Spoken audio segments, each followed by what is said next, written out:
Hello everyone, स्वागत है आपका हमारे यूट्यूब चैनल पर। इस वीडियो में हम लोग सांख्यिकी पढ़ेंगे।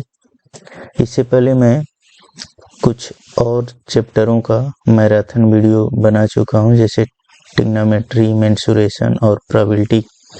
ठीक है, तो उनका भी आप लोग वीडियो बढ़िया से देख करके प्रैक्टिस कर लीजिएगा। इस वीडियो में अब हम लोग सांख्यिकी के बारे में पढ़ेंगे। मेनली सांख्यिकी के अंतर्गत क्लास 10th के जो सिलेबस में है वह माध्य निकालना है, फिर माध्यिका और बहुलक। माध्य को इंग्लिश में हम लोग मीन बोलते हैं, माध्यिका को मीडियन और बहुलक को मोड बोलते हैं। ठीक है, तो मीन निकालने के लिए कुछ मेथड हैं, उन सारे मेथड के बारे में पढ़ेंगे, क्योंकि एग्जाम में डायरेक्ट पूछ लेता है कि किस मेथड से मीन निकालना होगा। ठीक है, तो उसके बारे में अगर वह नाम दे देगा तो उसी पर्टिकुलर मेथड का यूज करके आप लोगों को निकालना होगा। तो पहला जो मेथड है इसको हम लोग हिंदी में प्रत्यक्ष विधि या डायरेक्ट मेथड बोलते हैं। ठीक है, तो प्रत्यक्ष विधि बहुत रेयर ही आता है, कभी कभी आता है या बहुत कम नंबर में, 1 या 2 नंबर में आता है ऐसे क्वेश्चन। ठीक है, तो प्रत्यक्ष विधि में एक तो होता है सिंपल डेटा का हमें माध्य निकालना हो, तो उसके लिए हम लोग क्या करते हैं, अगर डेटा जो भी दिया गया रहे, जैसे यहाँ पे हमने ले लिया है xi मतलब क्या है, इसको हम लोग प्रेक्षण या ऑब्जर्वेशन बोलेंगे। जो भी डेटा है, ठीक है, उन सब का हम लोग क्या करेंगे, इस सिंबल को हम लोग सिग्मा पढ़ते हैं, इसका मतलब होता है सम। ठीक है, जिसके भी आगे यह लगाया गया रहता है उसका मतलब होता है उन सभी का सम। ठीक है, उन सभी का योग। ठीक है, तो जो भी वैल्यू दिया रहेगा उन सभी को जोड़ लेंगे और उसमें जो है वह कितनी है उनके संख्या से हम लोग क्या करेंगे, भाग दे देंगे, तो हमें सिंपल जो डेटा होता है उनका माध्य निकल जाएगा। ठीक है, अब उसके बाद से इस टाइप का तो बहुत रेयर ही आता है। ठीक है, सिंपल डेटा का मेनली चार्ट वाइज आता है।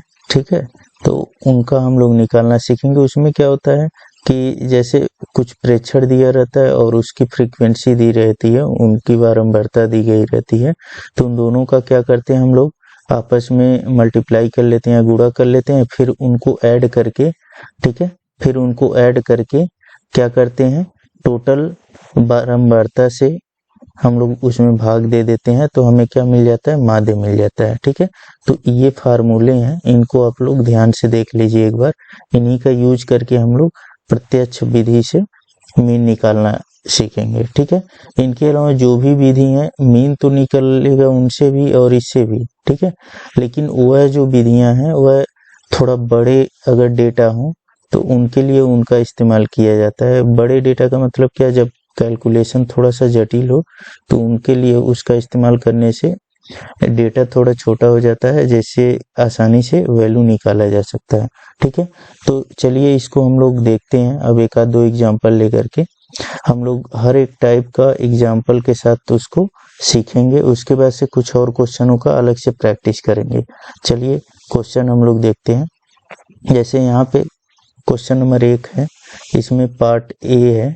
इसमें दिया हुआ है कि माध्य ज्ञात करना है हमें, किसका, इन डेटा का, किसका 20, 40, 35, 60, 26, 36 का। ठीक है, तो ए पार्ट का सॉल्यूशन कैसे निकालेंगे हम लोग, तो हमारे पास माध्य का जो हमने अभी फार्मूला बताया वह क्या है, वह है xi सिग्मा अपान n। ठीक है, तो यह जो है यह जो भी वैल्यू है, ठीक है, xi के अंतर्गत कौन कौन आएगा, यह सब वैल्यू आ जाएंगे। ठीक है, मतलब टोटल ये प्रेक्षण दिए गए हैं। ठीक है, क्या क्या है, तो xi में जैसे इसको हम लोग x1 ले लेंगे या x2 या x3 या x4 या x5।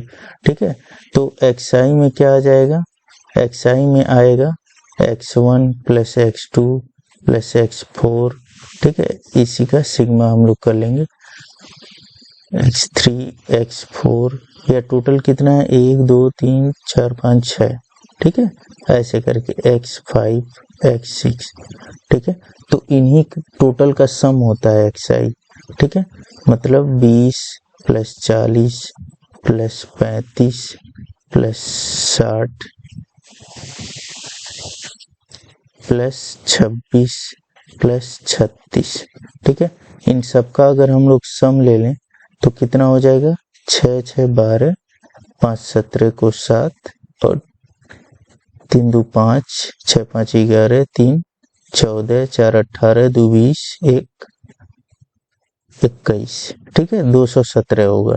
तो यहीं पे क्या करेंगे हम लोग, वैल्यू पुट कर देंगे xi का। 217 अपान n क्या होगा, n इनकी संख्या है, ये कितने हैं टोटल, 1 2 3 4 5 6, n की वैल्यू क्या है, 6 है। ठीक है, तो यहाँ 6 से क्या करेंगे, भाग दे देंगे, तो यहाँ से हमें वैल्यू क्या मिल जाएगी, 6 3 18। ठीक है, यहाँ से बचा 3 और 37।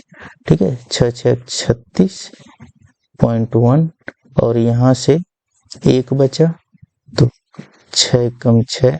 ठीक है, फिर उसके बाद से हमारे पास क्या बचेगा, 4 40 हो जाएगा। तो इतना ही वैल्यू रहने देंगे। ठीक है, ये हमारा क्या हो जाएगा, मीन हो जाएगा।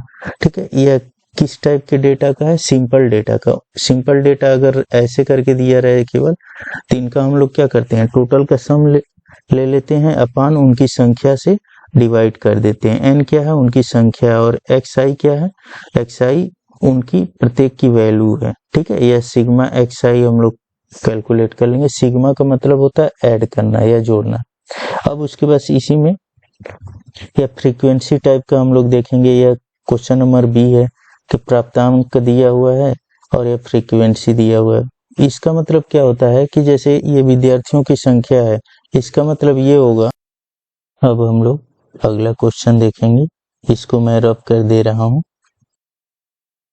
नेक्स्ट क्वेश्चन हम लोग देखते हैं। यहाँ पे देखिए, यहाँ पे प्राप्तांक दिया गया है, यहाँ पे विद्यार्थियों की संख्या दिया गया है। ठीक है, तो यहाँ पे इसका मतलब ये समझेंगे हम लोग, यह 3 विद्यार्थी ऐसे हैं जो 10 अंक प्राप्त किए हैं, 5 विद्यार्थी ऐसे हैं जो 20 अंक प्राप्त किए हैं, 5 विद्यार्थी ऐसे हैं जो 36 प्राप्त किए हैं, और 4 विद्यार्थी ऐसे हैं जो 40, और 3 विद्यार्थी ऐसे हैं जो 50 अंक प्राप्त किए हैं। ठीक है, तो इसका हमें माध्य निकालना है कि माध्य अंक कितने विद्यार्थी, माध्य अंक कितना होगा इसका। ठीक है, तो इसके लिए क्या करेंगे हम लोग, इस तरह से चार्ट बनाएंगे और यह वैल्यू पुट कर देंगे। यहाँ पे 10 या 20 36 40 xi की वैल्यू हम पुट कर दे रहे हैं।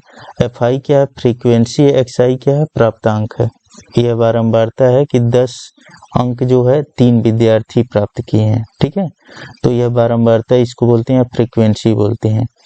फिर उसके बाद से अगला है 50।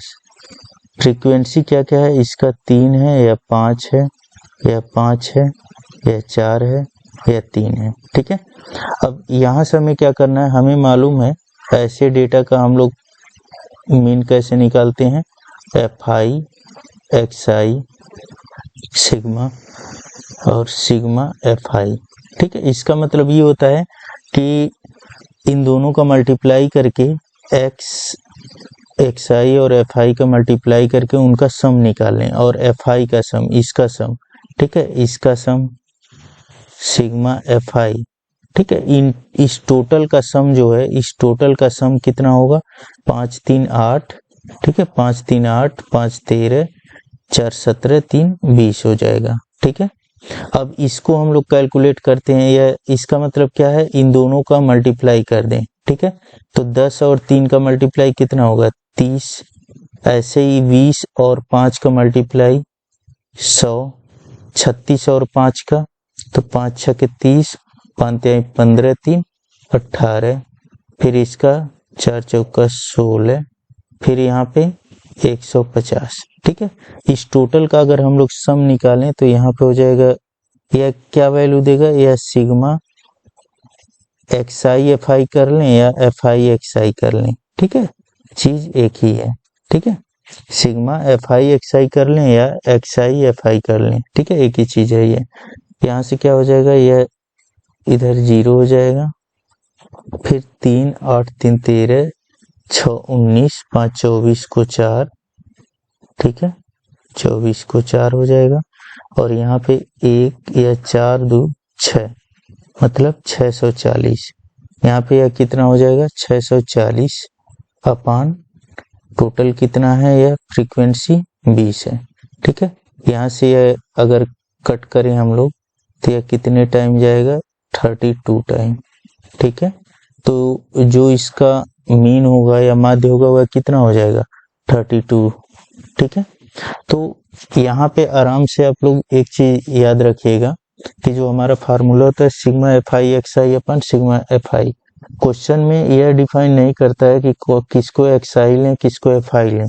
तो एफ आई मतलब यह बारंबारता या फ्रीक्वेंसी को शो करता है। इसका मतलब ये है कि ये 10 अंक जो है, एक चीज याद रखिएगा, माध्य किसका निकाला जाता है तो एक्स आई वाले का निकाला जाए। जिसका माध्य पूछा रहेगा वह फ्रीक्वेंसी नहीं होती है। ठीक है, यह चीज आप लोग याद रखेंगे कि जिसका माध्य पूछा रहेगा वह फ्रीक्वेंसी नहीं होती है।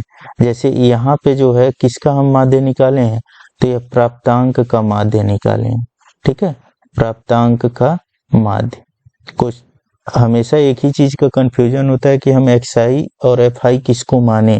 तो क्वेश्चन में दिया रहेगा कि माध्य किसका वो पूछा है, यहाँ पे किसका माध्य पूछता है प्राप्तांक का, तो इसका मतलब उसको हम एफ आई नहीं मानेंगे। किसको मानेंगे, उसके अलावा जो रहेगा उसको मानेंगे, और जिसका माध्य पूछा रहेगा उसी को एक्स आई मानना है। ठीक है, यह ध्यान देंगे आप लोग, क्योंकि ऐसा यह सिंपल डेटा देख करके आप लोगों को समझ नहीं आएगा कि किसको हम फ्रीक्वेंसी माने। तो याद रखेंगे आप लोग, जिसका माध्य पूछा रहेगा उसको फ्रीक्वेंसी नहीं मानना है। ठीक है, अगर नहीं समझ आता है तो ऐसे करके आप लोग याद रखेंगे कि जिसका माध्य पूछा रहेगा उसको फ्रीक्वेंसी नहीं मानना है, उसके अलावे को मानना है। ठीक है, चलिए अब हम लोग आगे देखते हैं। नेक्स्ट जो तरीका होगा, यह तो सिंपल थोड़ा है। ठीक है, अब यह डेटा बहुत छोटा था। ठीक है, 10 20 36 40 50 इनको कैलकुलेट करना मल्टीप्लाई करना आसान था। लेकिन अगर यही डेटा थोड़ा और जटिल हो जाए तो कुछ और तरीकों का इस्तेमाल करते हैं। ठीक है, तो वह तरीका हम लोग देखेंगे कि वह कौन कौन से तरीके और हैं, और मेनली जो है एग्जाम में ज्यादा करके वह तरीके पूछ लेता है। ठीक है, यह तरीका भी है निकालने के लिए। तो यह तरीका तब इस्तेमाल करना है जब डेटा थोड़ा छोटा हो और क्वेश्चन में यह जिक्र न हो कि किस मेथड से निकाल रहे हैं। ठीक है, चलिए हम अगला मेथड देखते हैं माध्य निकालने का।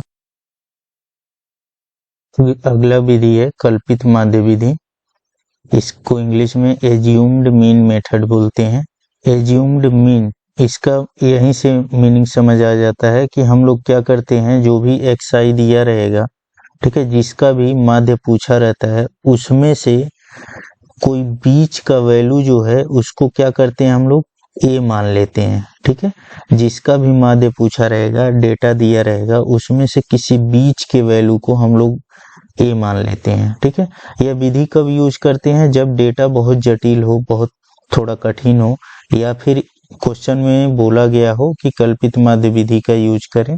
ठीक है, तब इस मेथड का यूज करेंगे। ठीक है, मेथड तो तीनों इस्तेमाल किया जा सकता है, जो तीनों मैं बताऊंगा, लेकिन क्वेश्चन में बोल दिया जाता है कि हाँ इस मेथड का यूज करके बताना है हमें।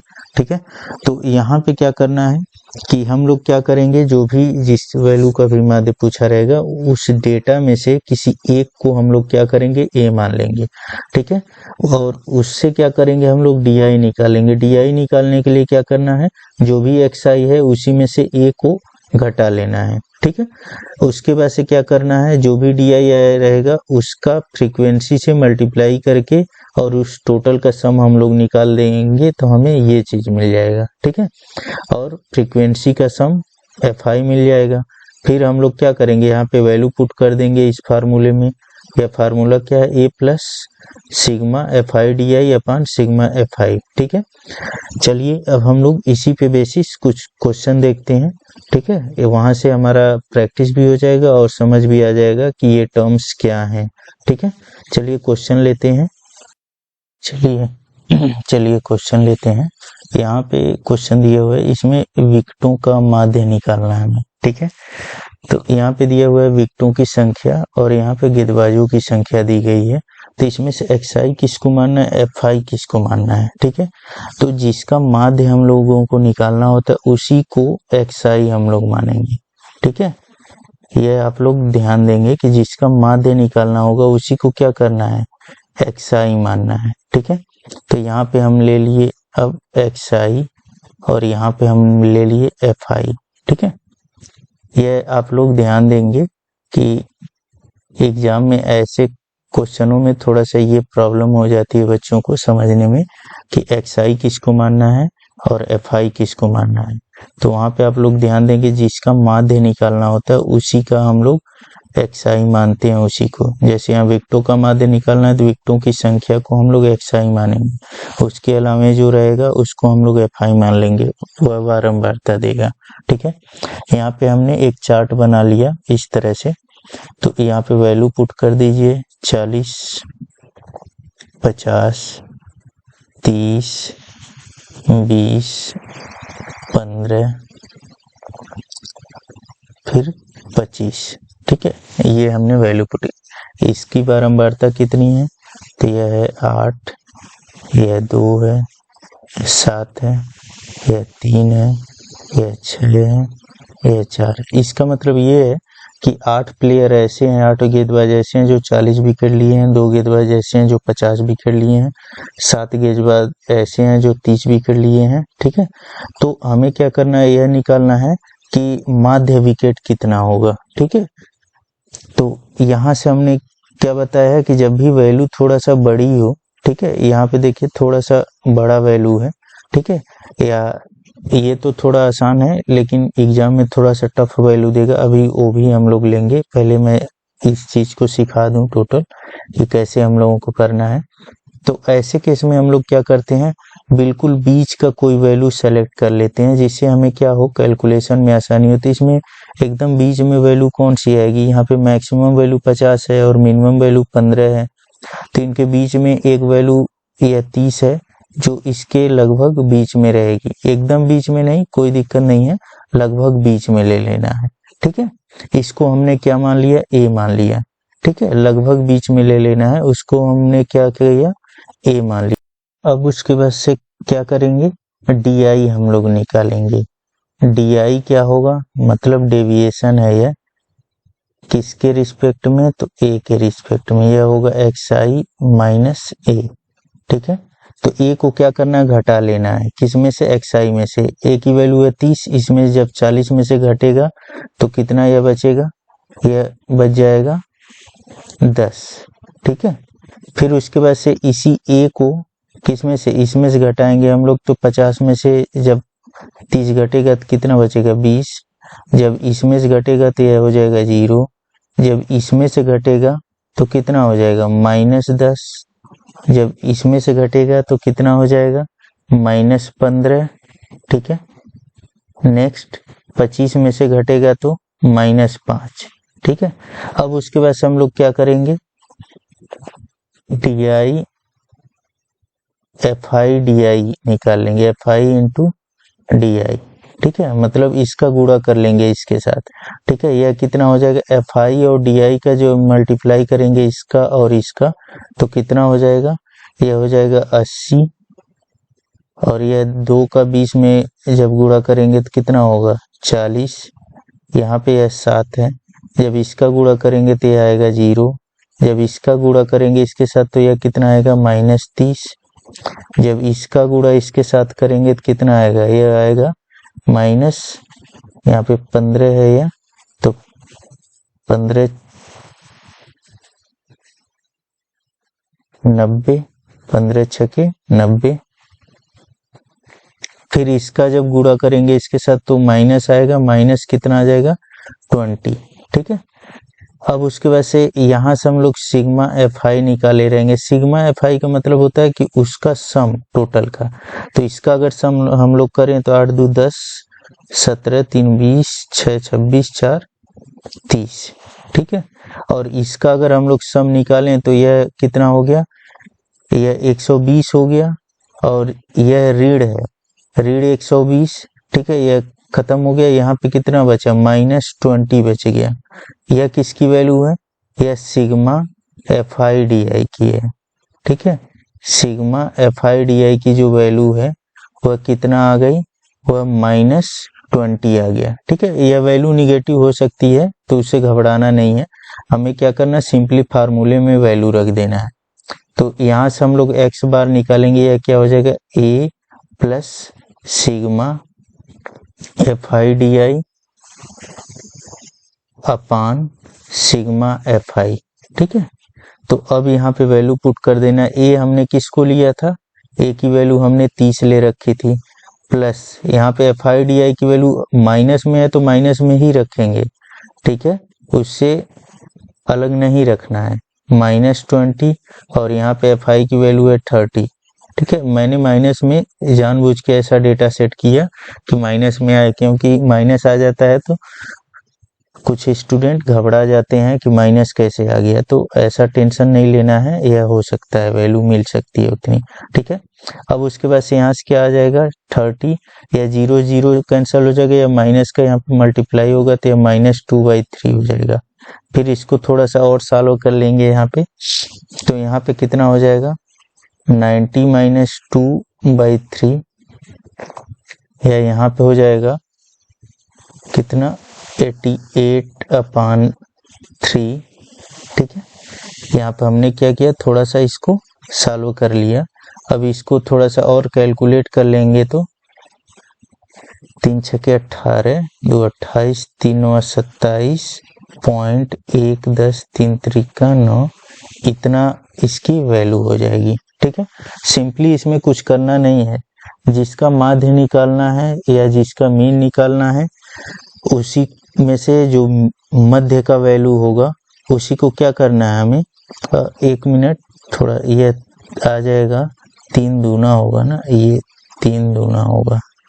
ठीक है, 3 दूना 6, और यहाँ पे हो जाएगा 2 28 होगा, 3 9 27, 1 इतना वैल्यू हो जाएगा। ठीक है, यह सही कर लेना आप लोग। ठीक है, तो सिंपली क्या करना है, जिसका भी माध्य निकालना है उसमें से कोई बीच का वैल्यू हम लोग अपने से सेलेक्ट कर लेंगे, जिससे हमें क्या करना हो, सब्ट्रैक्ट करके थोड़ा वैल्यू छोटा मिल जाए। ठीक है, यहाँ पे हमने डेटा ऐसा लिया है कि यहाँ पे निगेटिव आ रहा है, तो उससे टेंशन नहीं लेना है आप लोगों को, यही बढ़िया से एक आध क्वेश्चन और लेकर के प्रैक्टिस कर लेना है। ठीक है, चलिए अब हम लोग अगला तरीका इसका सीखते हैं, फिर उसके बाद से और भी डिफरेंट तरीके के क्वेश्चन इसमें सीखेंगे। अगला मेथड है पग विचलन मेथड या स्टेप डेविएशन मेथड इसको बोलते हैं, या अंतराल मेथड भी बोलते हैं इसको। ठीक है, तो इसमें क्या होता है, तो चीज़ें नॉर्मली वही होती हैं, केवल इसमें एक अंतर होता है, इसमें h एक टर्म आ जाता है जिसको हम लोग अंतराल बोलते हैं। ठीक है, तो यहाँ पे a जो है वही टर्म है जो पिछले मेथड में था कि कोई मध्य की वैल्यू हम लोग मान लेते हैं। ठीक है, उसके बाद से हम लोग क्या करते हैं, di निकालते हैं। di क्या होता है, xi में क्या करते हैं, a को घटा लेते हैं, फिर ui निकालते हैं एक टर्म। ui क्या होता है कि जो अंतराल होता है डेटा में दिया रहेगा, ठीक है, वह हम डिस्कस करेंगे कि क्या है h, उससे क्या करेंगे, भाग दे लेंगे, जिससे और छोटा वह वैल्यू हो जाएगा, यह ui।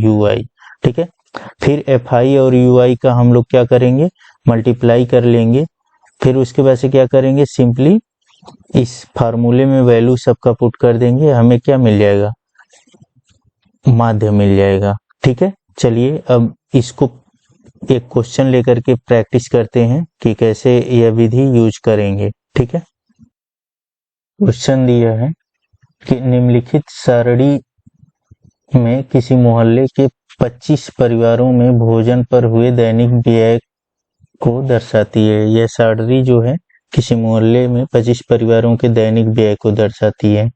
तो 4 परिवार ऐसे हैं जिनका दैनिक व्यय 100 से 150 रुपए है, 5 परिवार 150 से 200, 12 परिवार ऐसे हैं जिनका औसत व्यय 200 से 250, और 2 परिवार ऐसे हैं 250 से 300, 2 परिवार ऐसे हैं जिनका 300 से 350 है। ठीक है, तो हमें क्या करना है, औसत या माध्य दैनिक व्यय ज्ञात करना है। ठीक है, औसत जो दैनिक व्यय है वह कितना है। तो उसके लिए क्या करेंगे, हम लोग यहाँ पे एक चार्ट बनाएंगे व्यय का, ठीक है। यह कितना, 100 से 150, 150 से 200, फिर उसके बाद से 200 से 250, ठीक है। फिर 250 से 300, फिर 300 से 350, ठीक है। अब परिवारों की संख्या कितनी कितनी है, तो यह 4 है, यह 5 है, ठीक है, यह 12 है, यह 2 है, यह 2 है, ठीक है। यह व्यय का हमें औसत निकालना है, इसका मतलब एक्सआई कहीं यहाँ से मिलेगा, ठीक है।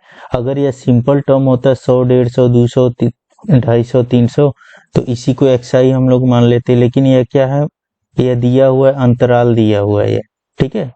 तो यहाँ से हमें अंतराल मिल जाएगा, यहाँ से हमें अंतराल h को हम लोग इस फार्मूले के अकॉर्डिंग, h का मतलब क्या है, h का मतलब है अंतराल। तो अंतराल हमारा कितना है, तो अंतराल हो जाएगा कितना, 100 से 150 है, मतलब 50 का अंतराल, 50 का अंतराल, 50 का, तो यहाँ पे h की वैल्यू क्या हम लोग ले लेंगे, 50 ले लेंगे, 50, ठीक है। अब यहाँ पे अगर हम लोग क्या करेंगे, यहाँ से xi निकालने के लिए, ठीक है, यह तो fi होगा, यह fi हो जाएगा, ठीक है, क्योंकि हमें इसका माध्य निकालना है, इसका नहीं, जिसका माध्य निकालना होता है उसी समय xi मिलता है, ठीक है। उसके अलावा जो रहता है उसी को हम लोग फ्रीक्वेंसी मान लेते हैं, ठीक है। तो इसका हम लोग क्या करते हैं, इसका हम लोग माध्य ले लेते हैं xi के लिए, ठीक है। इसका मतलब 100 और 150, 100 और 150 को ऐड करके उसमें क्या करते हैं, 2 से उसको डिवाइड कर देते हैं, तो यह कितना हो गया, यह 250 हो गया अपन 200, तो यह कितना हो जाएगा, 125 हो जाएगा, ठीक है। ऐसे ही इसका अगर हम लोग देखें तो यह कितना हो जाएगा, यह 350 होगा, और 350 को 2 से अगर मल्टीप्लाई हम लोग कर दें तो 2 एकम 2, और यहाँ पे 2 सते 14 और 2 पचे 10, 175। फिर इसका अगर माध्य लेना चाहें हम लोग तो इसका कितना होगा, तो 125 यहाँ से इसको ऐड करके डिवाइड कर देंगे हम लोग, तो यहाँ से कितना आ जाएगा, 225 आ जाएगा, ठीक है। फिर इसका माध्य अगर लेना है तो क्या करेंगे, तो इन दोनों को जोड़ करके 2 से भाग कर देंगे, इन दोनों को जोड़ करके, तो यहाँ से कितना आ जाएगा, यहाँ से आ जाएगा 275, ठीक है। फिर इसका माध्य अगर लेना है तो वहां से क्या आ जाएगा, इन दोनों को जोड़ करके उसमें क्या करेंगे, 2 से भाग कर देंगे, तो कितना हमें मिल जाएगा, यहाँ से 325, यह टोटल वैल्यू जो है xi की हो जाएगी, ठीक है। अब उसके बाद से हमें क्या करना है, यहाँ से देखिए, यहाँ फार्मूले के अकॉर्डिंग हमें क्या करना है, अब di निकालना है, ठीक है। तो di जो होता है वह क्या होता है, di जो होता है वह होता है xi माइनस a, ठीक है, xi माइनस a, और a क्या होता है, a जो होता है इस टोटल में से, इन टोटल में से, xi में से किसी एक की वैल्यू हम लोग a मान लेते हैं। तो सपोज करिए हम इसकी वैल्यू a मान ले रहे हैं, ठीक है, इसकी वैल्यू हम a मान ले रहे हैं, इसकी भी मान सकते हैं, कोई दिक्कत नहीं है, कोई भी वैल्यू a मान लीजिए, ठीक है। ऐसा क्यों करते हैं, क्योंकि यह वैल्यू जो है छोटा हो जाए, मल्टीप्लाई करने में आसानी है। तो यह a हो गया, अगर इसमें से हम लोग घटाते हैं तो कितना यहाँ से मिलेगा हमें, xi माइनस di है, तो इसमें से अगर इसको हम लोग घटाते हैं तो कितना हमें मिलेगा, a को बाद में रखना है, इसको पहले रखना है, तो यहाँ से हमें मिल जाएगा -100, ठीक है, -100 मिल जाएगा। फिर इसमें से, इस वाले में से इसको घटाएंगे तो हमें कितना मिल जाएगा, -50 मिल जाएगा, ठीक है। फिर उसके बाद से इसमें से इसी को घटा देंगे तो कितना मिल जाएगा, 0। फिर इसी में से इसको घटा देंगे तो कितना मिल जाएगा हमें, इसमें से इसको घटाएंगे तो कितना मिल जाएगा, 50, और फिर इसी a को इसमें से घटाएंगे तो कितना हमें मिल जाएगा, यहाँ पे मिल जाएगा 100, ठीक है। अब उसके बाद से क्या करना है हमें, तो अब हमें क्या करना है, हमें ui निकालना है, ठीक है। ui यह क्या होता है, यह होता है di/h, ठीक है, DI अपान H। H की वैल्यू क्या है, H की वैल्यू 50 है। 50 मतलब क्या, इनका डिफरेंस होता है।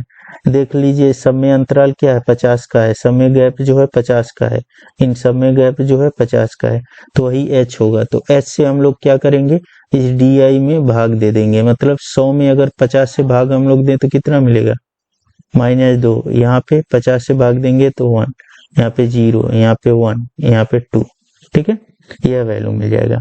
अब उसके बाद से हमें क्या करना है, अब हमें FI इंटू UI निकालना है। ठीक है, FI और UI इसके अनुसार हम लोग काम कर रहे हैं, इसके अनुसार। ठीक है, इसकी वैल्यू हम निकालने की कोशिश कर रहे हैं। तो FI और UI क्या हो जाएगा, FI तो यह वाला वैल्यू है और UI यह वाला वैल्यू है। ठीक है, इन दोनों का मल्टीप्लाई हम लोग कर लेंगे, तो यह अगर मल्टीप्लाई करेंगे तो -8, और यहाँ से इसका मल्टीप्लाई करेंगे तो -5, यहाँ से इसका मल्टीप्लाई करेंगे तो यह 0, फिर इसका इसके साथ मल्टीप्लाई करेंगे तो 2, इसका इसके साथ मल्टीप्लाई करेंगे तो कितना हो जाएगा, 4। ठीक है, तो अब यहाँ से हमें क्या मिल जाएगा, अब यहाँ से क्या करेंगे हम लोग, इस टोटल का हम लोग सम निकाल लेंगे। यह क्या है, FI UI।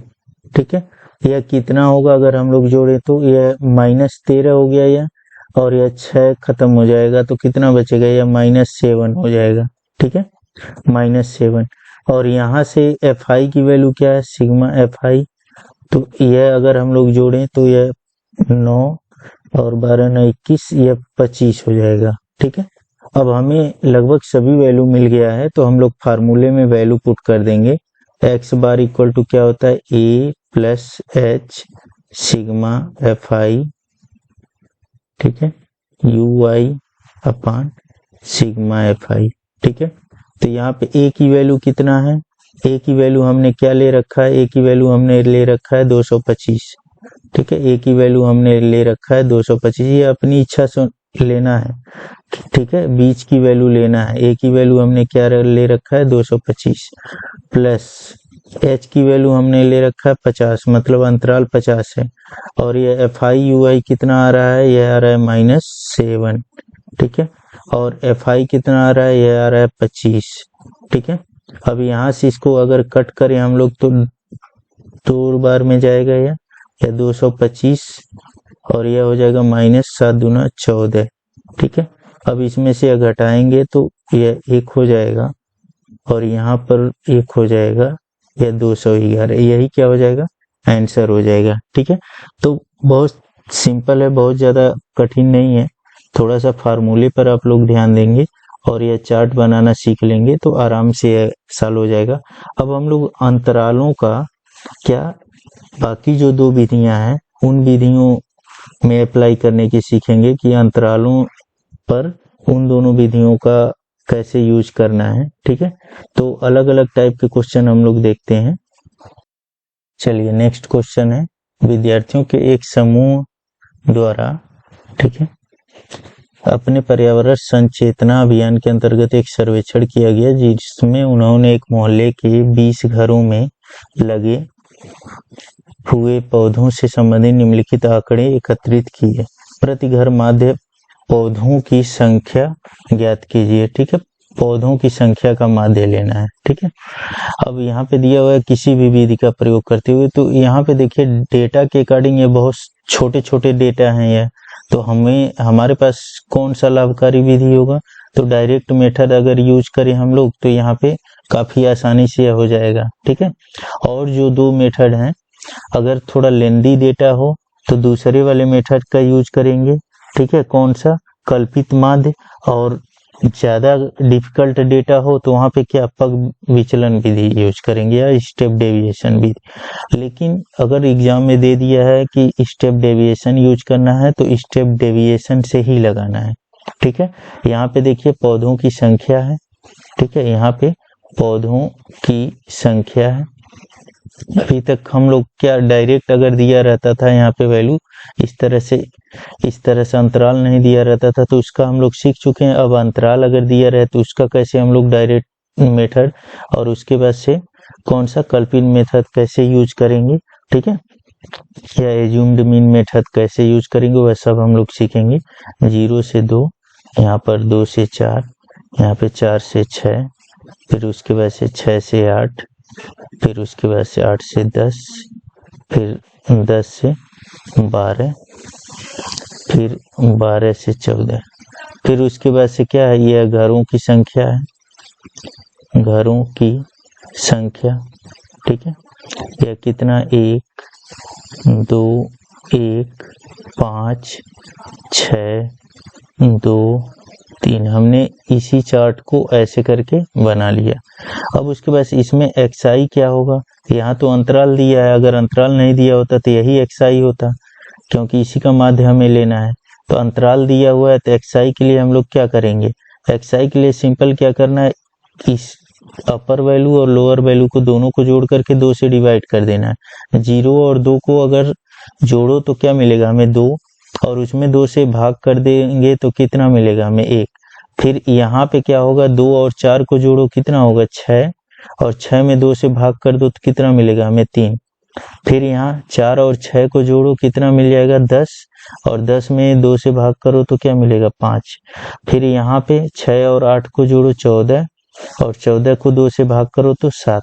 ठीक है, ऐसे करके अंतरालों का निकालते हैं हम लोग। क्या करते हैं, उसका माध्य निकाल लेते हैं अंतरालों का, ठीक है, या उसका औसत निकाल लेते हैं। 8 और 10 18, उसमें 2 से भाग करो 9, 10 और 12 22, 2 से भाग करो 11, 12 और 14 26, उसमें भाग करो 13 मिल जाएगा। ठीक है, अब यह xi हो गया, यह हमारा fi है। ठीक है, यह हमारा बारंबारता fi। यहाँ से सिग्मा fi अगर हम लोग निकालें तो यहाँ पे ऑलरेडी दिया हुआ है 20 घर हैं टोटल, तो घरों की संख्या या टोटल अगर ऐड करेंगे हम लोग तो कितना मिल जाएगा, 2 1 3 1 4 5 4 9 6 15 5 20 यह हो जाएगा। ठीक है, अब हमें क्या करना होता है, अगर डायरेक्ट मेथड हम लोग यूज कर रहे होते हैं तो क्या लिखते हैं, sigma fi into xi upon sigma fi। ठीक है, डेटा छोटा है तो इसलिए यह fi और xi को कैलकुलेट करना आसान है, fi इंटू xi को कैलकुलेट करना आसान है। इसका इसमें गुणा करो 1, इसका इसमें गुणा करो कितना हो जाएगा 6, इसका इसमें गुणा करो कितना होगा 5, इसका इसमें गुणा करो कितना होगा 35, इसका इसमें गुणा करो 54, इसका इसमें गुणा करो 22, इसका इसमें गुणा करो 39। तो यहाँ से सिग्मा fi xi कितना हो जाएगा, इन्हीं सबको जोड़ लेंगे हम लोग। 6 1 7 5 12 5 17 4 21 2 23 और 9 32 को 2 3 3 3 6 5 11 2 13 3 16 162। ठीक है, यहाँ पे वैल्यू पुट कर दीजिए 162 अपॉन 20। ठीक है, यहाँ पे कितना वैल्यू हो जाएगा, 2 8 16। ठीक है, फिर 0, यहाँ पे कितना हो जाएगा, 1 मिनट, यहाँ पे हो जाएगा 2 8 16.8.1। ठीक है, इतना हो जाएगा ये मीन वैल्यू। ठीक है, इसका माध्य कितना आएगा 8.1। यह कौन सा मेथड है, यह पूछा हुआ किस विधि का प्रयोग कर रहे हैं, तो हम लोग डायरेक्ट विधि या प्रत्यक्ष विधि का प्रयोग कर रहे हैं। ठीक है, यहाँ पे दूसरी विधि हमने क्यों नहीं यूज किया, क्योंकि डेटा बहुत छोटा और सिंपल है, तो वहाँ पे हम लोग डायरेक्ट मेथड यूज करेंगे। डायरेक्ट मेथड कहीं भी यूज किया जा सकता है, ठीक है, किसी भी के लिए यूज किया जा सकता है माध्य निकालने के लिए, लेकिन कहाँ पर यूज करने में दिक्कत होगी, जहां पर ये वैल्यू जो है थोड़ा टफ दिया रहे। ठीक है, वहां पे ये डायरेक्ट मेथड यूज करने में, गुणा करने में और जोड़ने घटाने में थोड़ा परेशानी क्रिएट करता है, इसलिए हम लोग बाकी दोनों मेथड का यूज करते हैं। ठीक है, चलिए अब एक कल्पित माध्य या एज्यूम्ड मीन विधि का यूज करके हम लोग कौन सा अंतराल वाले क्वेश्चन देखते हैं, क्योंकि उस पे हम लोग अंतराल वाले क्वेश्चन अभी नहीं सॉल्व किए हैं। ठीक है, चलिए अगला क्वेश्चन हम लेते हैं। यहाँ पर देखिए अगला क्वेश्चन है, कि किसी कक्षा अध्यापिका ने पूरे सत्र के लिए अपनी कक्षा के 40 विद्यार्थियों की अनुपस्थिति निम्नलिखित रूप में रिकॉर्ड की। एक विद्यार्थी जितने दिन अनुपस्थित रहा उनका माध्य ज्ञात कीजिए। ठीक है, मतलब हमें अनुपस्थिति ये दिनों की संख्या वाला जो है इसका क्या करना है, हमें माध्य निकालना है। ठीक है, तो यहाँ पे हम लोग क्या लिखेंगे, दिनों की संख्या, दिनों की संख्या। ठीक है, यह कितना है, 0 से 6, 6 से 10, 10 से 14, फिर 14 से 20, 20 से 28, 28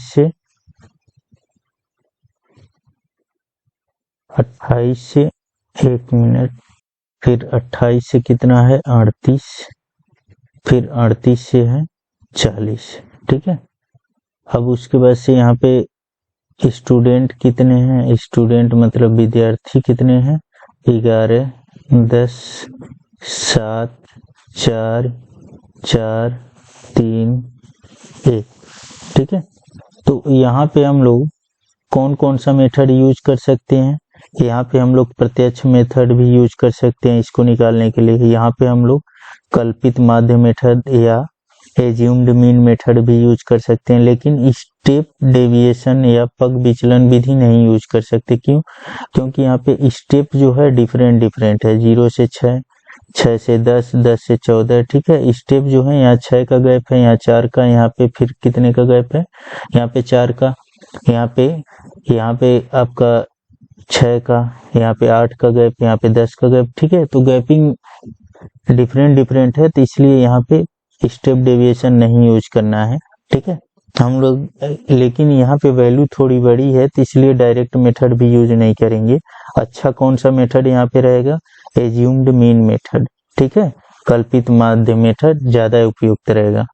तो उसमें भी क्या हमें निकालना होता है, एक्सआई निकालना होता है। तो एक्सआई के लिए क्या करते हैं, इन दोनों को जोड़ करके, इसको अपर और लोअर को जोड़ करके उसमें 2 से भाग कर देते हैं। 0 और 6 को जोड़ो, 6 मिलेगा हमें, उसमें 2 से भाग करो तो 3 मिल जाएगा।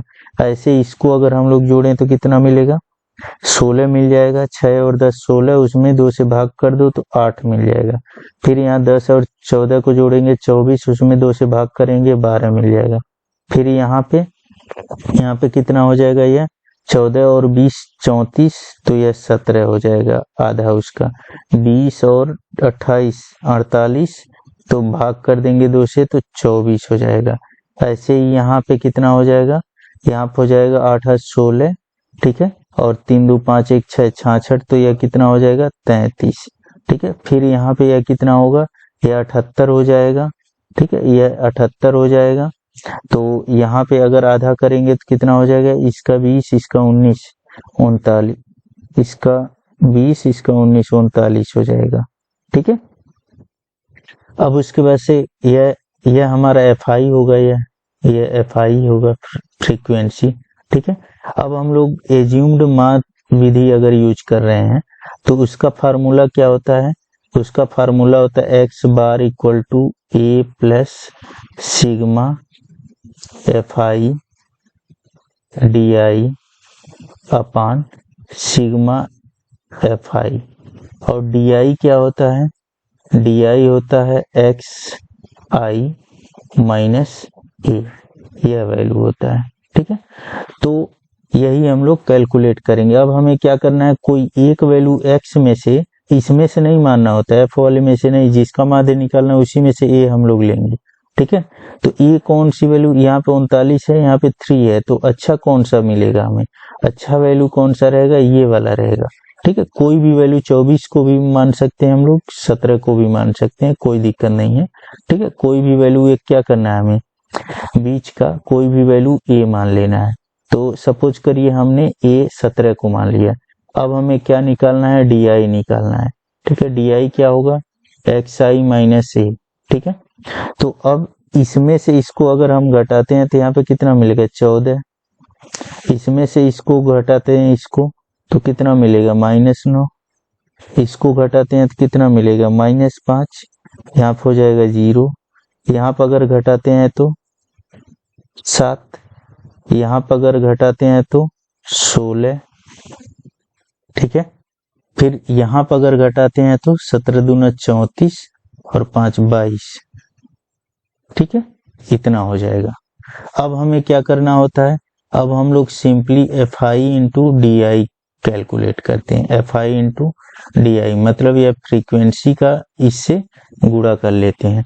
तो यहाँ पर अगर इसका गुणा करिए इसका और इसका तो कितना मिलेगा, -14 एकम 14, 14 एकम 14 1 15, ठीक है। फिर उसके बाद इसका गुणा इसमें करेंगे तो -90 आ जाएगा। फिर इसका गुणा इसमें करेंगे तो -35 आ जाएगा। फिर इसका गुणा इसमें करेंगे तो 0, इसका गुणा इसमें करेंगे तो 28, फिर इसका गुणा इसमें करेंगे तो 16 48, फिर इसका गुणा इसमें करेंगे तो यहाँ से 22, ठीक है। यहाँ पे सिग्मा FI क्या होगा, सिग्मा FI टोटल हो जाएगा या टोटल ऐड कर लेंगे या टोटल, तो कितना यह हो जा रहा है, यह हो जा रहा है 40, 11 और 10 21, 7 28, 4 32, 32 4 36, 3 39, 1 40। अब यहाँ पे सिग्मा FI DI अगर कैलकुलेट हम लोग करें तो यह कितना हो जाएगा, यह टोटल कैलकुलेट अगर हम लोग कर लें, यह सब निगेटिव है, ठीक है। तो यहाँ पे कैलकुलेट कर रहा हूं मैं, ठीक है। यहाँ पे यह वाली वैल्यू क्या हो जाएगी, प्लस वाली, यह हो जाएगा हमारा, यह टोटल मैं कैलकुलेट करके लिख दे रहा हूँ, यह हो जाएगा -181, ठीक है। यह हो जाएगा -181, ठीक है। अब यहाँ पे क्या करेंगे हम लोग, हमें लगभग सभी वैल्यू मिल चुके हैं।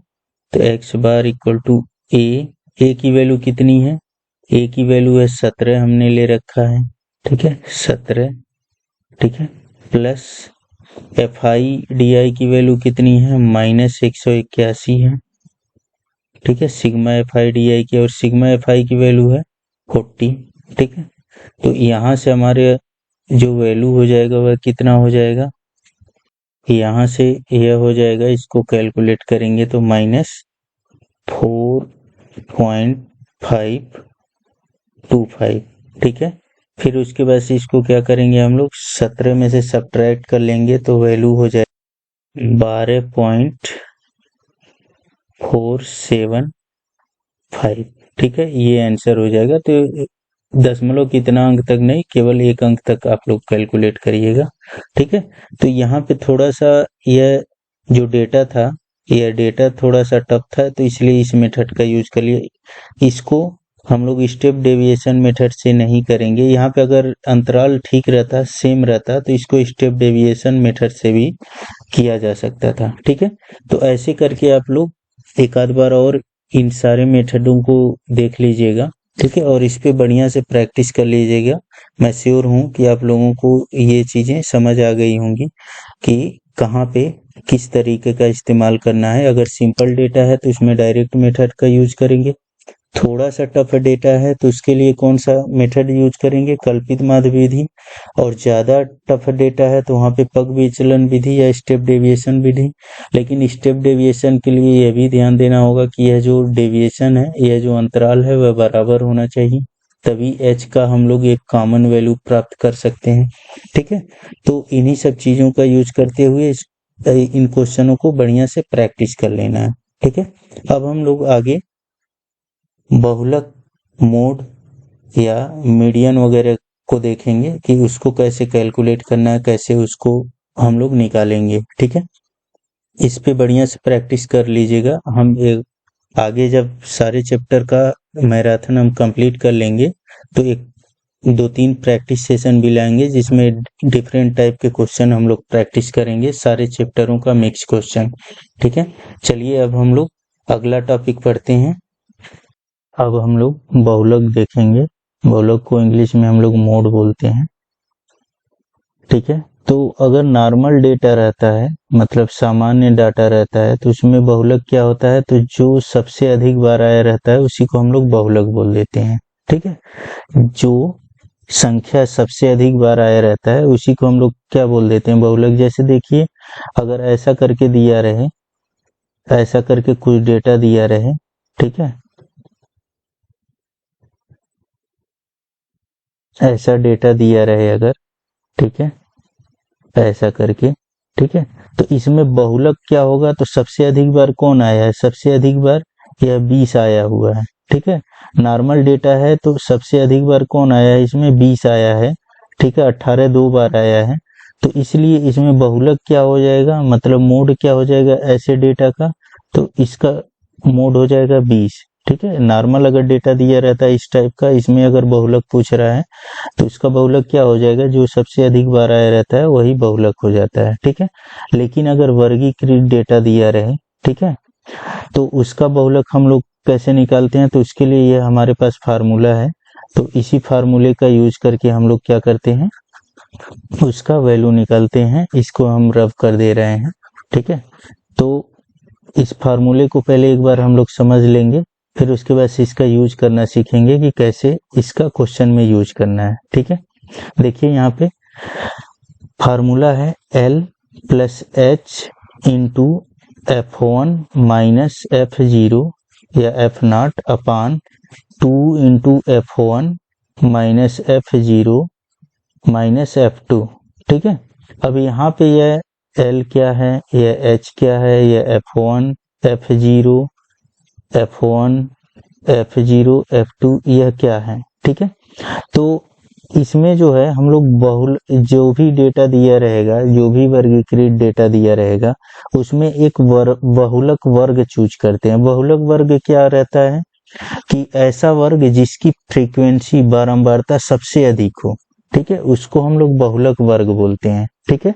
समझेंगे आप लोग, यहाँ पे थोड़ा सा मैं एक बार बता दे रहा हूँ, फिर क्वेश्चन लेकर के उसमें बताऊंगा। तो बहुलक वर्ग क्या होता है, जिसकी फ्रीक्वेंसी मतलब बारंबारता सबसे अधिक हो, उसी को क्या बोलते हैं हम लोग, बहुलक वर्ग बोलते हैं।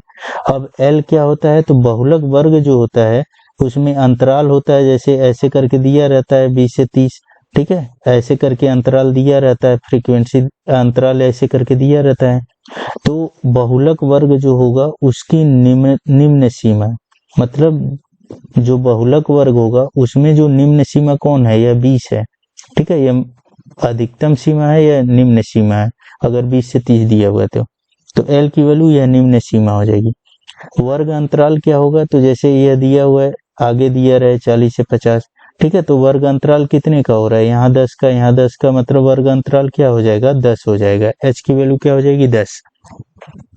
अब यह F1 क्या होगा, तो F1 क्या होगा, वह बहुलक होगा जो बहुलक वर्ग की फ्रीक्वेंसी होगी, यह वह फ्रीक्वेंसी होगी, F1 वह फ्रीक्वेंसी होगी जो बहुलक वर्ग की फ्रीक्वेंसी होगी, ठीक है।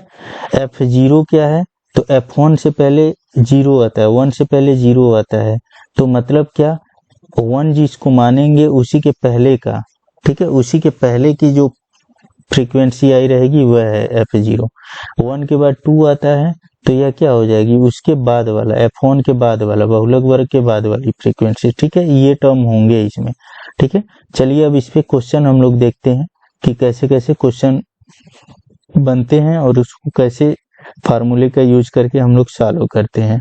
चलिए एक क्वेश्चन लेते हैं हम लोग बहुलक को समझने के लिए। यहाँ पे एक चीज याद रखेंगे आप लोग, यह फार्मूला अगर याद रहे तो काफी आसानी तरीके से आसानी से यह बहुलक निकाला जा सकता है, ठीक है। जैसे यह क्वेश्चन है कि यहाँ पे निम्नलिखित आंकड़े 225 बिजली उपकरणों के प्रेक्षित जीवन काल की सूचना देते हैं, ठीक है।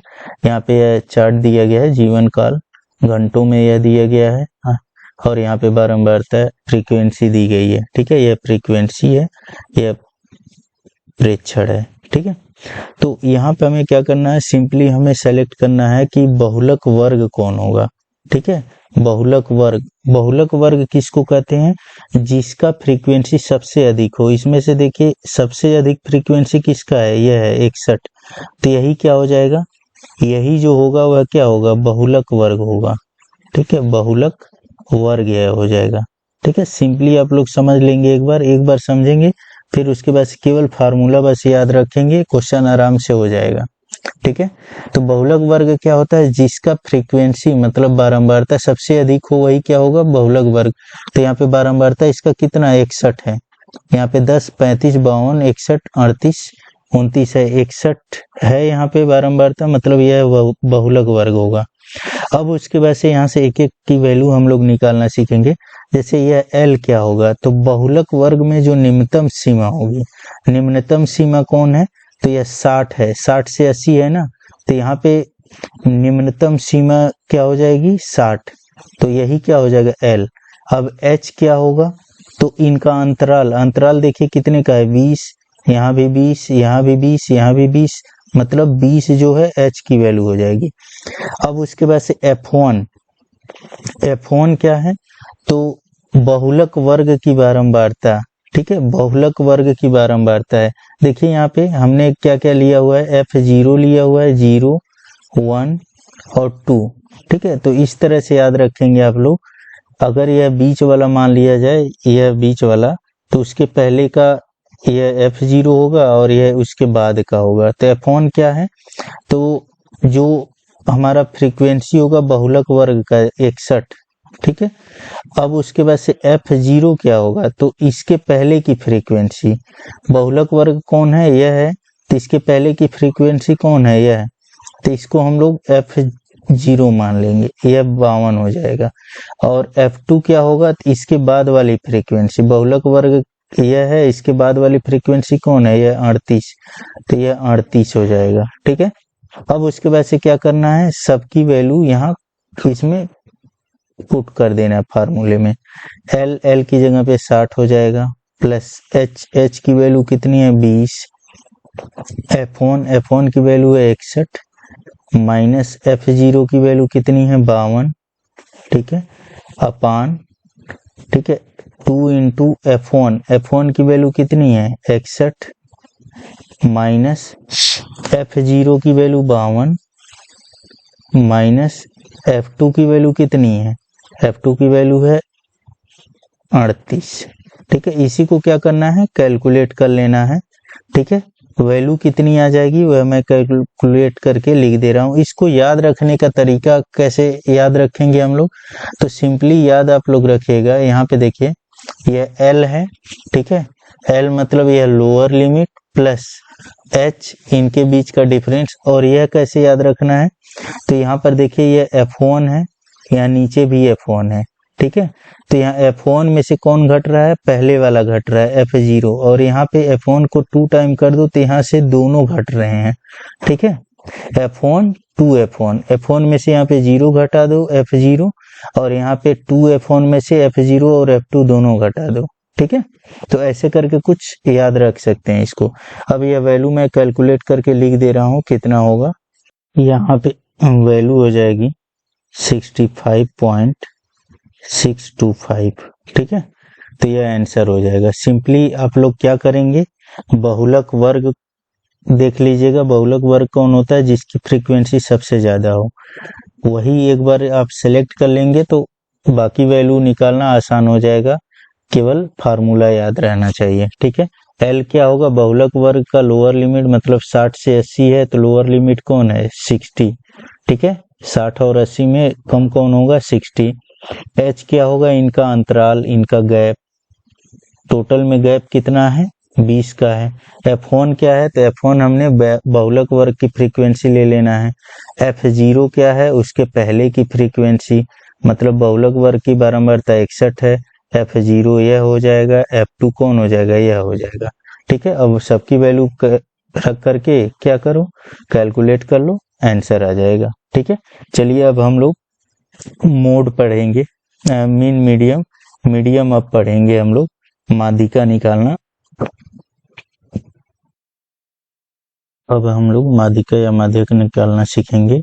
इसमें सबसे पहले सामान्य अगर कोई आंकड़े दिए गए हों तो उसके लिए क्या करेंगे, तो सामान्य आंकड़ों को क्या करेंगे, सबसे पहले आरोही या अवरोही क्रम में, असेंडिंग या डिसेंडिंग ऑर्डर में उसको रखेंगे। उसके बाद से क्या करना है, उनकी संख्या को देखेंगे। अगर सामान्य आंकड़े हैं केवल तो उनकी संख्या देख लेंगे। अगर वह संख्या क्या है, ऑड है, तो उसके लिए यह फार्मूला याद कर लेंगे आप लोग कि माध्यिका जो होगा वह कौन सा होगा, तो n+1/2 2वां पद, उसमें से जो n+1/2वां पद आएगा वह क्या हो जाएगा, हमारा माध्यिका हो जाएगा। अगर वह इवन है मतलब सम संख्या है तो उसके लिए माध्यिका क्या हो जाएगा, n/2वां पद प्लस n/2 प्लस 1वां पद, उसका क्या करेंगे बाई 2 कर देंगे, तो वहां से क्या आ जाएगा, हमारे पास माध्यिका आ जाएगा। ठीक है, यह तो किस आंकड़े के लिए, सामान्य आंकड़े के लिए। लेकिन अगर कोई ऐसा आंकड़ा हो जो टेबल के फॉर्म में हो, ठीक है, वर्गीकृत आंकड़ा हो, उसकी फ्रीक्वेंसी वगैरह दी गई हो, तो उसके लिए क्या करेंगे हम लोग, तो उस आंकड़े को भी आरोही या अवरोही क्रम में वर्गीकृत करना है। उसके बाद से क्या करेंगे, उस वर्गीकृत आंकड़े का क्यूमुलेटिव बारंबारता निकाल लेना है। उसके बाद से हम लोग क्या करेंगे, इसके अकॉर्डिंग अगर बारंबारता जो क्यूमुलेटिव बारंबारता टोटल जो है बारंबारता हमारा क्या ऑड है, तो इस फार्मूले का यूज करेंगे, अगर इवन है तो इस फार्मूले का यूज करेंगे और यहाँ से उससे संबंधित टर्म हम लोग निकालेंगे। ठीक है, यह तो हो गया सामान्य आंकड़े, और अगर फ्रीक्वेंसी टाइप का सामान्य आंकड़ा हो तब। ठीक है, फिर उसके बाद से अगर अंतराल टाइप के आंकड़े हो, सामूहिक आंकड़े हो, तो उसके लिए कौन सा फार्मूला यूज करेंगे, तो उसके लिए एक फार्मूला होता है, वह है L+H इंटू ब्रैकेट में n/2 माइनस क्यूमुलेटिव फ्रीक्वेंसी अपान फ्रीक्वेंसी। क्यूमुलेटिव फ्रीक्वेंसी मतलब संचयी बारंबारता। यहाँ पे क्या होता है, एक हम लोग माध्यक वर्ग चुनते हैं। माध्यक वर्ग क्या होता है, जो फ्रीक्वेंसी दी गई रहती है उसका टोटल क्यूमुलेटिव फ्रीक्वेंसी निकाल लेते हैं, टोटल को जोड़ लेते हैं, उसमें 2 से क्या करते हैं, डिवाइड कर लेते हैं। ठीक है, तो वह जो वैल्यू देगी वही क्या हो जाएगा, हमारा माध्यक वर्ग हो जाएगा, और उससे संबंधित जो लोअर लिमिट होगा उसी को हम लोग L ले लेंगे, और उस क्यूमुलेटिव जो माध्यक वर्ग होगा या माध्यिका वर्ग होगा उससे ठीक पहले की जो बारंबारता होगी वह कौन हो जाएगी, वह क्यूमुलेटिव फ्रीक्वेंसी संचयी बारंबारता या CF को लेना है। ठीक है, किससे, जो माध्यक वर्ग होगा उससे जस्ट पहले का। ठीक है, और यह F किसको लेना है, तो माध्यक वर्ग का जो फ्रीक्वेंसी होगा उसको हम लोग F लेंगे। ठीक है, H क्या होगा, वर्ग अंतराल होगा, मतलब जो गैप होगा वह होगा, वही वैल्यू क्या करना है, यहाँ पे पुट कर देना है, वहां से हमारा आंसर आ जाएगा। ठीक है, अब इसको हम लोग एग्जाम्पल लेकर के कुछ एग्जाम्पल पे प्रैक्टिस करके सीखेंगे। ठीक है, चलिए देखते हैं, हम लोग एक एक करके हर टाइप के क्वेश्चन हम लोग सॉल्व कर लेंगे। चलिए देखिए, यहाँ पे एक क्वेश्चन मैं लिया हूँ। ठीक है, एक सामान्य आंकड़ा है यह। ठीक है, यहाँ पे दिया हुआ है कि माध्यिका ज्ञात करना है हमें। यह आंकड़े दिए गए हैं 12, 16, 25, 24, 39, 51, 55, 60, 35। ठीक है, इसका हमें क्या करना है, माध्यिका ज्ञात करना है। तो इसके लिए क्या करेंगे, सबसे पहले इसको हम लोग आरोही या अवरोही क्रम में लिख लेंगे, या तो क्या असेंडिंग ऑर्डर या डिसेंडिंग ऑर्डर में। सबसे छोटा टर्म कौन है, 12 है, इसके बाद 16 है, इसके बाद कौन है, 24 है, इसके बाद 25 है। ठीक है, फिर उसके बाद से कौन पड़ेगा हमारा, 35, फिर 39, फिर 51, फिर 55, फिर 60। इसको हमने क्या किया, आरोही क्रम में लिख लिया इसको। अब यह इनकी टोटल संख्या गिन लो, 1 2 3 4 5 6 7 8 9, 9 है, यह टोटल संख्या इनका 9 है, मतलब n की वैल्यू क्या हो जाएगी, 9 हो जाएगी। यह क्या है, यह हमारा कौन सा संख्या है, यह एक विषम संख्या है। तो विषम संख्या के लिए माध्यिका क्या होगा, विषम संख्या के लिए माध्यिका होगा n+1/2वां पद। ठीक है, 2वां पद। ठीक है, तो n+1, n की जगह पे क्या है, 9 है, +1/2 वां पद। ठीक है, तो यहाँ से कितना आ जाएगा, यह 10/2 या क्या हो जाएगा, 5वां पद हो जाएगा। ठीक है, तो 5वां पद यहाँ से कौन है, 1 2 3 4 5, यह 35 है। ठीक है, यही क्या हो जाएगा, हमारा माध्यिका हो जाएगा। ठीक है, चलिए एक और एग्जांपल लेते हैं हम। ठीक है, एक और एग्जांपल लेते हैं हम। चलिए अगला क्वेश्चन है, माध्यिका ज्ञात करना है। ये आंकड़े दिए गए हैं 40, 52, 35, 37, 55, 53। ठीक है, इसका हमें क्या करना है, माध्यिका ज्ञात करना है। सबसे पहले हम लोग क्या करेंगे, इसको क्रम से अरेंज कर लेंगे। सबसे छोटा इसमें कौन है, तो 35 है, फिर उसके बाद से कौन है, 37 है। ठीक है, या तो आरोही में रखना है या फिर अवरोही, किसी भी क्रम में रख सकते हैं इसको, कोई दिक्कत नहीं है। यहाँ पर हो जाएगा अगला 40, फिर उसके बाद से 52, फिर 53, फिर 55। ठीक है, अब उसके बाद से इसको टोटल को क्या करेंगे, काउंट कर लेंगे। या कितने टर्म है, टोटल 6 टर्म है, तो n की वैल्यू क्या हो जाएगी 6। यह क्या है, यह सम संख्या है। ठीक है, तो इसके लिए हमारे पास फार्मूले क्या हो जाएंगे, n/2 वहां पद प्लस n/2 प्लस 1वां पद। ठीक है, जब n इवन होता है, सम होता है, तो हम लोग ऐसे करके इसका फार्मूला याद रखते हैं। ठीक है, तो यहाँ से n की वैल्यू क्या है 6 है, 6/2 वहां पद, और यहाँ पे क्या हो जाएगा 6/2 प्लस 1 वहां पद बाई 2। ठीक है, यहाँ से क्या आ जाएगा, यह तो आ जाएगा, कैंसल होगा 6 से 2, तो कितना आ जाएगा 3वां पद, और यहाँ पे क्या आ जाएगा, यहाँ पे 4था पद। ठीक है, यह 4था पद आ जाएगा। ठीक है, बाई 2। तो तीसरा पद कौन है, तो तीसरा पद है 1 2 3 40 है यहाँ, और फिर चौथा पद क्या है, यहाँ पे 52 है, 1 2 3 4 52 है। ठीक है, इसको रख देंगे बाई 2, तो यहाँ से कितना हो जाएगा, ये हो जाएगा 92/2। यहाँ से कितना हो जाएगा, यह तो 2 चौका 8 और 1 2 छक्के 12, यह क्या हो जाएगा, आंसर हो जाएगा। तो यह नॉर्मल अगर कोई सामान्य डेटा है तो उसके लिए माध्यिका ऐसे करके निकालते हैं। ठीक है, अब वर्गीकृत आंकड़ों के लिए माध्यिका हम लोग निकालना सीखेंगे। चलिए एक आध एग्जाम्पल लेते हैं हम।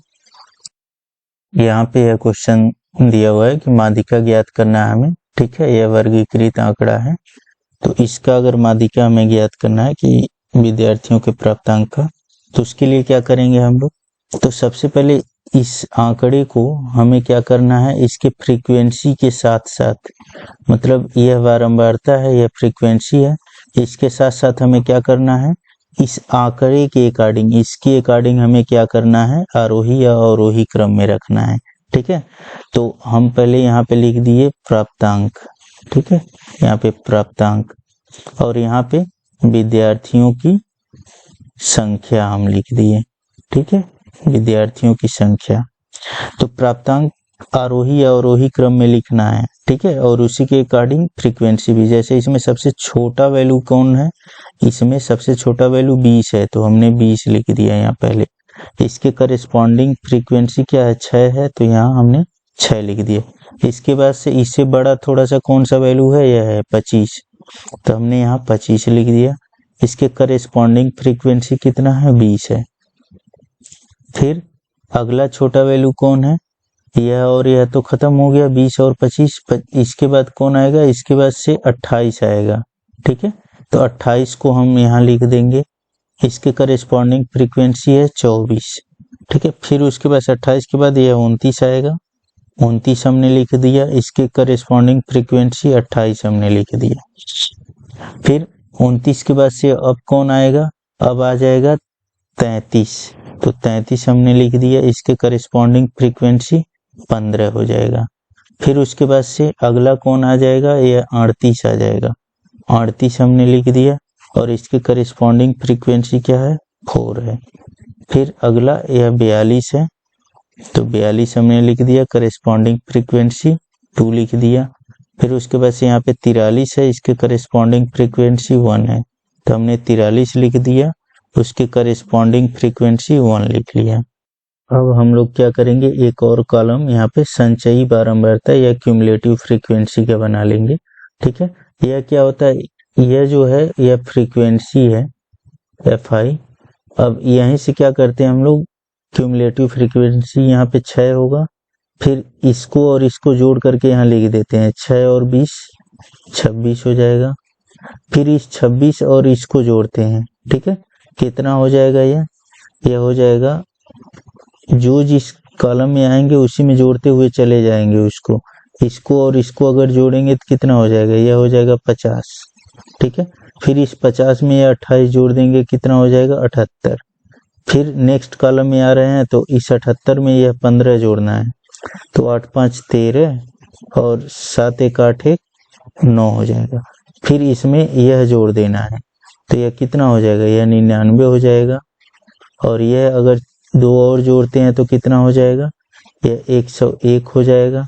फिर अगर जोड़ते हैं यह तो कितना हो जाएगा, 102 हो जाएगा, ठीक है। यहाँ पे थोड़ा मिस्टेक हो गया, यह जोड़ेंगे तो कितना 8 5 13 को 3 आएगा, ठीक है। 8 5 13 को 3 और 7 1 8 1 9 हो जाएगा। और यह अगर जोड़ेंगे तो हम लोग 97 आ जाएगा, ठीक है। और यह जोड़ेंगे तो यहाँ 99 हो जाएगा। और यह जोड़ देंगे 1 तो यहाँ पे क्या हो जाएगा 100, ठीक है। क्या करना है, आगे जोड़ते हुए बढ़ते चले जाना है। जैसे यहाँ पे 6 हमने लिख दिया, अब इस 6 में अगले कॉलम में 20 और जुड़ जाएगा। फिर नेक्स्ट में अगले हम लोग इसमें आएंगे, अगले लाइन में आएंगे तो इस 26 में यह 24 जुड़ जाएगा, 50 हो जाएगा। फिर यह 50 है, फिर से देखिए यह 6 है, 6 में यह 20 जोड़ेंगे तो कितना हो जाएगा 26। फिर अगले में अगर आते हैं तो इस 26 में यह 24 जुड़ जाएगा तो यहाँ 50 हो जाएगा। फिर अगले में आते हैं तो 50 में 28 जुड़ जाएगा, 78 हो जाएगा।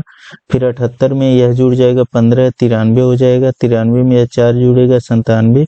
फिर 2 को जोड़ देंगे 99, फिर 1 को जोड़ देंगे 100, ठीक है। यही क्यूमुलेटिव फ्रीक्वेंसी हो गई। तो n की जो वैल्यू होती है वह सिग्मा fi होता है, ठीक है। तो यहाँ से n की वैल्यू क्या है, n की वैल्यू है 100, ठीक है। तो हमारा जो माध्यिका होगा, ठीक है, जो हमारा माध्यिका होगा वह क्या होता है, माध्यिका होता है जब n जो है क्या आ जाए, सम आ जाए। यह n जो है सम है, ठीक है, सम संख्या है। तो क्या होता है n/2 वां पद, ठीक है, और प्लस n/2 प्लस 1वां पद बाई 2, यह हमारा फार्मूला होता है।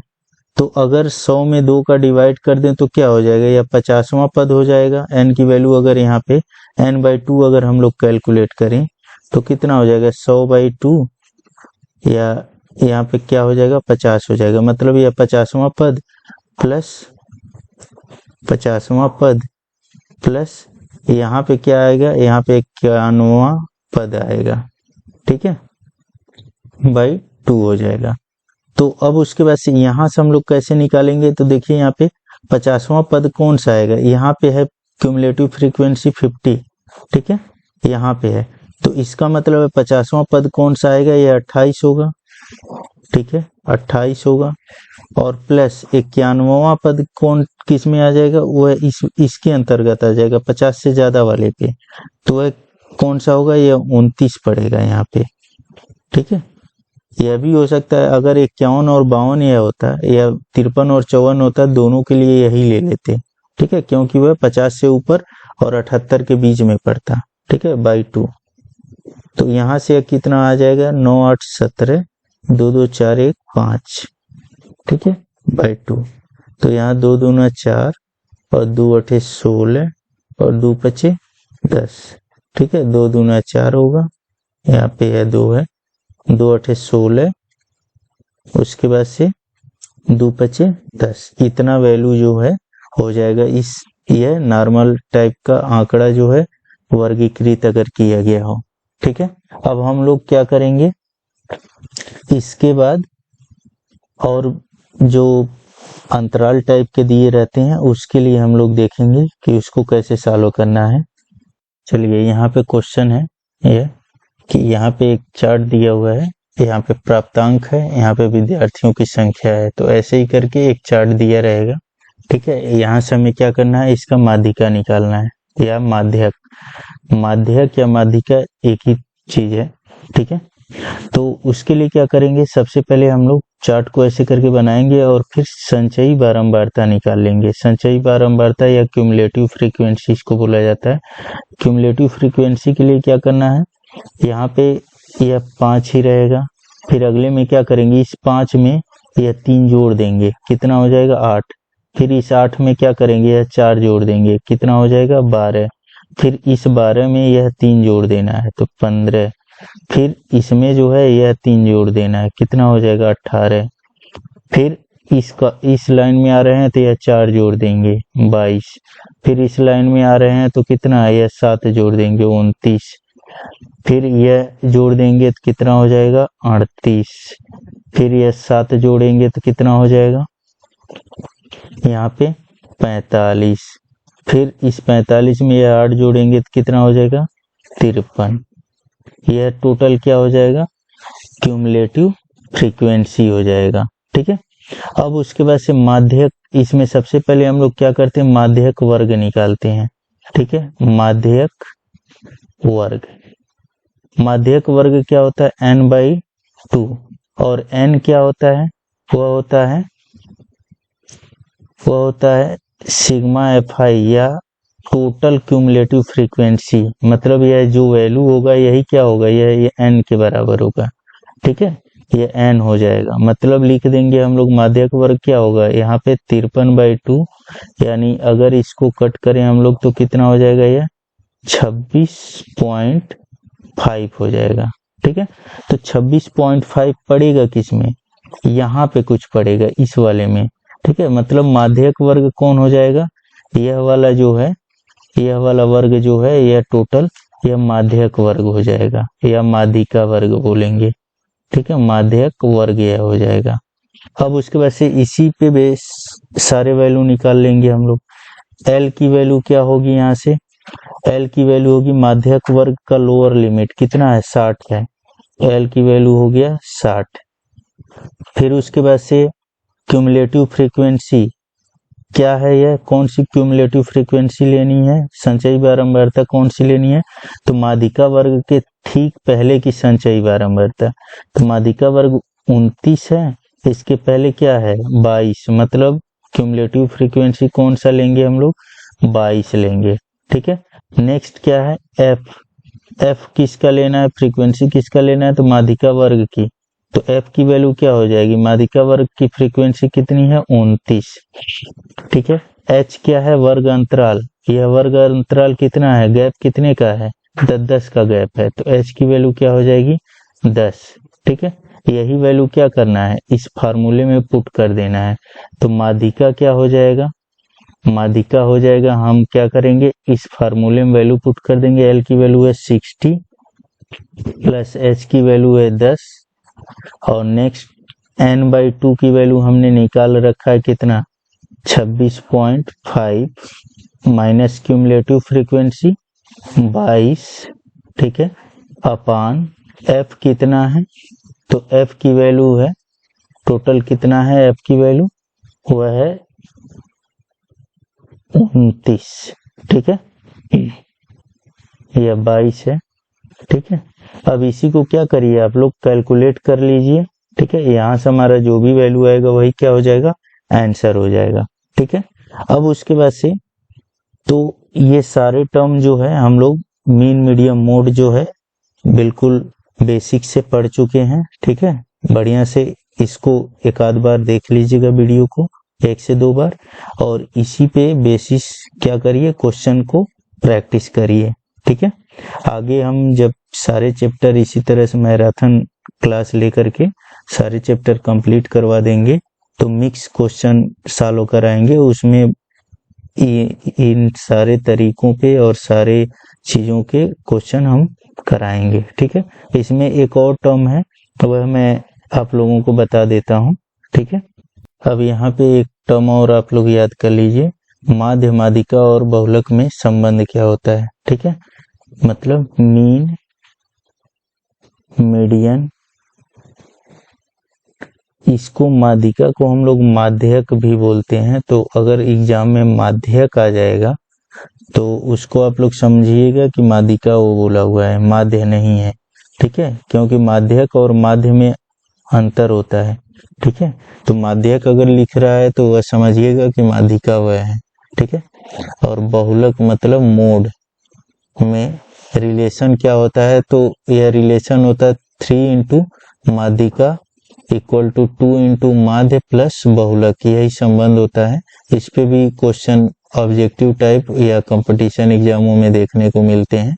ठीक है, 3 into median equal to 2 into mean plus mode. ठीक है, यहाँ पे ऐसे करके इसको याद रख सकते हैं कि बड़ा वाला टर्म जो है उसके साथ 3 का गुणा करना है, फिर छोटे वाले टर्म के साथ 2 का गुणा करके अगला छोटा वाला टर्म भी जोड़ देना है। ये देखिए, ये दोनों मिलकर के 3 गो टर्म हो रहा है इधर और 3 टर्म इधर है। ठीक है, तो ऐसे करके कुछ याद रखेंगे आप लोग, दिमाग में बैठा लेंगे इसको। तो इस वीडियो में अब इतना ही रहने देते हैं। ठीक है, आगे हम लोग अगला या तो कोऑर्डिनेट पढ़ेंगे, कोऑर्डिनेट ज्योमेट्री, या फिर सर्कल वगैरह या ट्रायंगल, ठीक है, पढ़ेंगे। तो इसको बढ़िया से 1 से 2 बार देख करके इस पे क्वेश्चनों का आप लोग प्रैक्टिस करिएगा, और प्रैक्टिस सेशन भी हम लेकर के आगे आएंगे। इस वीडियो को लाइक और शेयर करिए, चैनल को सब्सक्राइब कर लीजिए, और नेक्स्ट अपडेट पाने के लिए चैनल से बेल आइकन को दबा लीजिएगा। धन्यवाद।